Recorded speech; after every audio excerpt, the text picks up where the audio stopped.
like chocolate. The Chocolate Touch by Patrick Skene Catling. Illustrated by Margot Apple. Chapter 12. The front door was open, and John rushed into the living room where he had left his mother. She was not there now, but on the chair was a small, wet lace handkerchief. John ran into the dining room and on to the kitchen.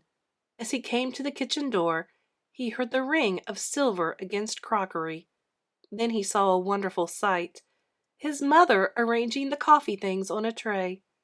He dashed into the kitchen and flung his arms around his mother's waist, sobbing and laughing with relief and joy.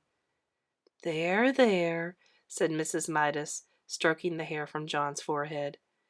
"You've had a very disturbing day, dear. But in a few minutes we're all going to have supper and everything will be fine again.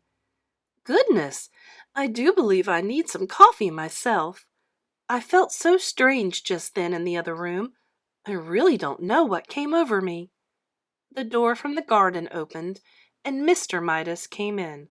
"Before we settle down," Mrs. Midas said to John, "have a glass of good cold milk. You look so hot." So they didn't know what had happened to her. Well, John thought, he certainly wouldn't scare them by telling them. He watched gratefully as his mother took a frosty blue jug from the refrigerator and poured from it a glass of icy, creamy milk. Trembling with nervousness, John tilted the glass against his open mouth. The liquid flowed in and down his throat, and remained purely milky, deliciously milky, tasting of nothing but fresh, clean milk. After the first long, wonderful gulps, he suddenly recalled that he had not thanked the storekeeper for saving his mother. "Mother," he said, "may I go out for a minute? I'll be right back." "All right, John," she said, "but supper will be ready in 10 minutes.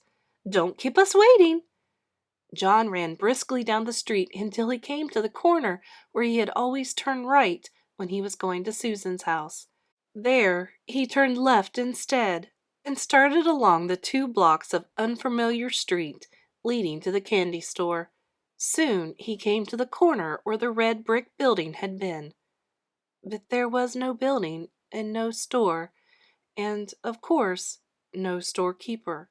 In the corner lot there was nothing to be seen but a heap of rusty tin cans and broken bottles, surrounding a signboard with new lettering that said, "Sold." I like chocolate.